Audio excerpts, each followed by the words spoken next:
اس زمین پہ ہزاروں سال پہلے مشرق و مغرب پہ حکومت کرنے والا ایک بدترین بادشاہ جو اپنے آپ کو خدا کہلاتا تھا، اس کا نام نمرود بن کیان بن سام بن نو تھا۔ اس کا بایہ تخت بابل تھا۔ یہ پہلا وہ بادشاہ تھا جس نے سب سے پہلے تاج اپنے سر پہ پہنا تاکہ لوگوں کو معلوم ہو کہ ان کا خدا نمرود ہے۔ ایک رات اس خدا کہلانے والے بادشاہ نے خواب دیکھا کہ ایک تارا آسمان پہ اس طرح چمک رہا ہے کہ اس کے نزدیک سورج اور چاند بجھے ہوئے نظر آ رہے ہیں۔ جیسے ہی وہ بیدار ہوا، اپنے محل کے نجومیوں سے پوچھا تو انہوں نے بتایا، تمہاری سلطنت میں ایک جوان ایسا آئے گا جو تیرا مرتبہ دبدبہ ختم کر دے گا اور تیری اس حکومت کو نیست و نابود کر دے گا۔ نمرود نے ہزاروں بچوں کو مروا دیا اور اس حکم کو نافذ کیا کہ مرد عورتوں سے دور رہیں، لیکن اللہ جو چاہے وہ ہو کے رہتا ہے۔ اللہ نے اپنی رحمت کے خزانے سے اپنے خلیل کا ظہور کر دیا۔ تاریخ نے لکھا کہ حضرت ابراہیم کی والدہ جب حضرت ابراہیم کی آمد ہوئی، کئی سالوں تک اپنے علاقوں سے باہر رہی اور اپنے بیٹے ابراہیم کو غار میں چھپا دیا۔ تقریباً 7 سال آپ کی والدہ محترمہ اس غار میں چھپ کے آتی، آپ کو دودھ پلا کے واپس بابل چلی جاتی۔ جب آپ زمانہ بلوغیت کی طرف بڑھنے لگے تو آپ کے چچا آصر نے یہ چاہا کہ آپ ان کے ساتھ آ کے رہیں اور ان کے کام میں ہاتھ بٹائیں۔ حضرت ابراہیم علیہ السلام جب آ کے شہر رہنے لگے، لوگوں کو دیکھا کہ کوئی سورج کی پوجا کر رہا ہے، کوئی آنکھ کی پوجا کر رہا ہے، کوئی بتوں کی پوجا کر رہا ہے، کوئی نمرود کو خدا کہہ رہا ہے۔ آپ فرمانے لگے، اللہ تو وہ ہے جو ہر چیز پہ قدرت رکھتا ہے۔ یہ سورج طلوع ہو کے غائب ہو جاتا ہے، کیسے ہو سکتا ہے یہ خدا ہو؟ یہ آنکھ پانی سے بجھ جاتی ہے، کیسے ہو سکتا ہے یہ خدا ہو؟ یہ نمرود ہماری طرح سو جاتا ہے، بیمار ہو جاتا ہے، کیسے ہو سکتا ہے یہ خدا ہو؟ یہ بت جن کو ہم ہی نے اپنے ہاتھوں سے بنایا، کیسے ہو سکتا ہے یہ خدا ہو؟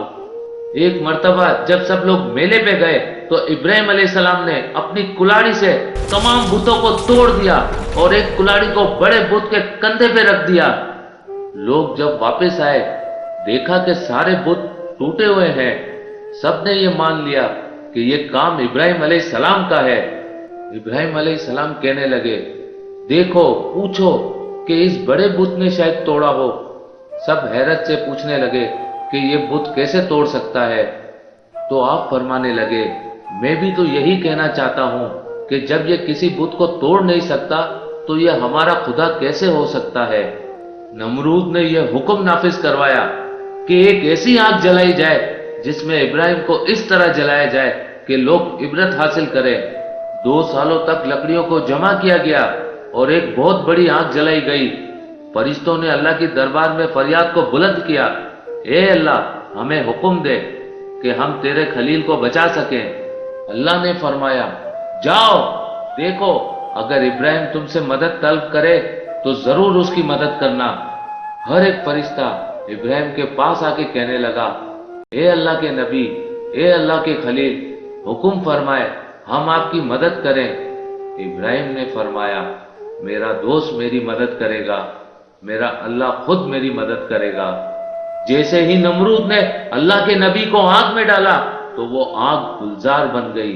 اللہ کے نبی مطمئن ہو کے، پرسکون ہو کے اللہ کا شکر کر رہے ہیں، اور فوج نمرود حیرت زدہ ہو کے نمرود سے پوچھ رہی ہے کہ ہمارے خداؤں سے تو زیادہ ابراہیم کا خدا طاقتور ہے، اس نے ہماری آنکھ کو گلزار بنا دیا۔ نمرود نے کہا، اچھا۔